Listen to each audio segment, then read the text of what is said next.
าวลาวเข้าเมืองไทยผิดกฎหมายจำนวน56คนที่ทางการไทยจัดส่งมอบให้แก่ทางการลาวในวันที่30พฤษภาตามแผนการร่วมมือระหว่าง2ประเทศนั้นปัจจุบันเขาเจ้าได้กลับคืนสู่บ้านเกิดเมืองนอนของตนเพื่อทำมาหากินและเริ่มต้นชีวิตใหม่ในดินแดนบ้านเกิด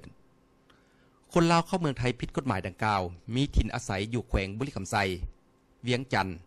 เสียงขวางและแขวงหลวงพระบางต่อปัญหาดังกล่าวพรรคและรัฐบาลได้มอบหมายหน้าที่ให้อนุกรรมการรักษาความสงบเรียบร้อยตามชายแดนทั่วไปในลาวไทยเป็นผู้รับผิดชอบในการจัดส่งให้แก่อำนาจการปกครองท้องถิ่นเป็นผู้ศึกษาอบรมในขั้นต่อไปแนะนำให้เขาเจ้าฮู้ถึงแนวทางเปลี่ยนแปลงใหม่ของพรรคและรัฐบาลในแต่ละระยะโดยเฉพาะแม่นแผนงานสร้างสาประเทศชาติสร้างความเข้มแข็งทางด้านเศรษฐกิจสังคมและการเมืองรวมถึงเวียกงานป้องกันชาติป้องกันความสงบสร้างความปรองดองภายในชาติและความสามัคคีระหว่างชนชาติชนเผ่าจุดประสงค์มันพร้อมกันพัฒนาชีวิตการเป็นอยู่ให้ดีขึ้นเทื่อละก้าวและพร้อมกันหลุดพ้นออกจากความทุกข์ยากในวันที่7มิถุนายนคณะอนุกรรมการรักษาความสงบเรียบร้อยตามชายแดนทั่วไปลาวไทยนำโดยท่าน4,000 พุทธวงศ์หัวหน้ากรมชายแดนและแผนที่พร้อมด้วยคณะได้มอบส่งคนลาวเข้าเมืองไทยผิดกฎหมายจำนวน2ครอบครัวมีทั้งหมด8คนในนี้มีหญิง4คนให้แก่อำนาจการปกครองแขวงบุรีคำไซโดยมีผู้ต่างหน้าจากแผนกการที่เกี่ยวข้องอำนาจการปกครองคันบ้านพร้อมโดยญาติพี่น้องของพวกเขาเจ้าให้การต้อนรับคนลาวจำนวนดังกล่าวนี้แม้นถูกตัวยั่วหลอกลวงจากพวกคนบ่ดีที่หวังทำลายความสามัคคีภายในชาติเฮ็ดให้หลายคนหลงเชื่อแล้วปะปล่อยเฮือนซานบ้านซองที่ทำมาหากินรวมถึงญาติพี่น้องข้ามนำของเพื่อหวังจะไปอาศัยอยู่ประเทศที่3ก่อนไปเดินทางไปแนวใดก่อนไปคือเวลาที่เรามาฮอดที่ส่งสมัยแล้วเขาได้ไปที่ตลาดเช้าแล้วเขามีเพื่อนเขาไปจ้างรถไปแล้วไปนำเขามีหมู่ชวนไปบ่มันเขาบ่แม่นเขาชวนไปแต่เห็นเขาไปแล้วได้ยินเขาบอกว่าเขาจะไปที่ประเทศไทยแล้วจะได้ไปประเทศที่3แล้วเลยไปนำเขาการไปได้เสียเงินหลายปานใดไปเงินได้เสียไป 2,000 กว่า 2,000 กว่าจ้ะอันข้ามไปฮอดฝั่งไทยหันมีคนมารับไปบ่หรือว่าจังได๋มีมี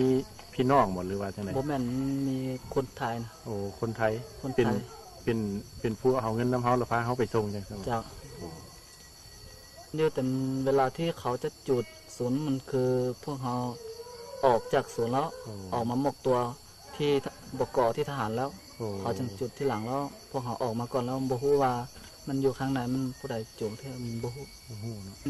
คือว่ามันเวลาที่เขาจะจุดบ้านนั้นมันคือเขาประท้วงแล้วคือหัวหน้ากลุ่มเน้งมัวแล้วเขาออกมาเขามาเอาของไทยมาไทยลูกไทยฮู้พวกที่มันประท้วงทั้งแล้วเขาเลยทางบก.เขาไปเอาเน้งมัวมาศึกษาแล้วคนที่อยู่ข้างในมันบ่เข้าใจแล้วเขาออกมาประท้วงออกหัวมาแล้วพอดีเขาออกมาข้างนอกนี่หมดแล้วเขาจุกทางในแล้วมันบ่ฮู้มันไผในวันที่9มิถุนายนคณะอนุกรรมการรักษาความสงบเรียบร้อยตามชายแดนทั่วไปลาวไทยก็ได้นำพาชาวลาวเข้าเมืองไทยผิดกฎหมายจำนวน5ครอบครัวซึ่งประกอบมีครอบครัวเท่าฟงลออายุ22ปีเท่าลีทออายุ28ปีเท่าซัวเฮออายุ24ปีเท่าตงยางและครอบครัวนางเวยยางมอบให้แก่อำนาจการปกครองแขวงวิจันทน์แล้วมอบให้แก่เมืองและอำนาจการปกครองคันบ้านเป็นผู้จัดการส่งเขาเจ้ากลับคืนบ้านเกิดเมืองนอนของตนบุคคลจำนวนดังกล่าวนี้มีภูมิลำเนาเดิมอยู่เมืองมื่นเมืองบางเบียงทุลคมและเมืองห่มแขวงเวียงจันทน์เท่าหนึ่งเฮออยู่บ้านน้ำมิงเมืองห่มแขวงเวียงจันทน์กล่าวว่าก่อนจะต้นหนีข้ามน้ำคลองไปอาศัยอยู่ประเทศที่3สาเหตุเนื่องจากว่าย้อนหลงเสื้อคำตัวยั่วหลอกลวงของพวกกลุ่มคนบดีและได้เสียเงินใช้จ่ายในการเดินทาง 4,000 บาทสาเหตุที่ข้าพเจ้าได้ออกไปประเทศไทยก็ย้อนว่า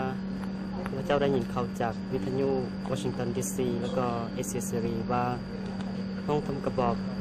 ที่อยู่ประเทศไทยนั้นได้ไปอเมริกาหมดแล้วเดี๋ยวนี้ยังมีชาวมงจำนวน 6,000 กว่าคนอยู่บ้านวันเขาว่าจะได้ไปเมืองประเทศไทยแล้วข้าพเจ้าก็เลยคิดว่าข้าพเจ้าเป็นคนที่ทุกข์ยาก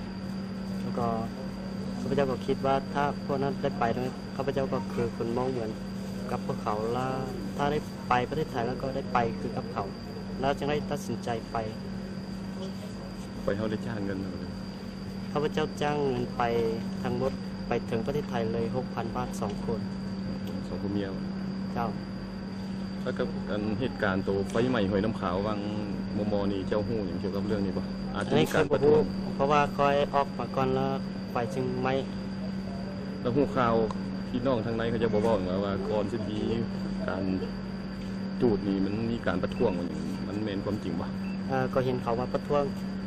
เห็นเขามาออกมาประท้วงอยู่หน้าประตูนั่นแต่ผมว่ามันเกิดขึ้นนั่นอย่าง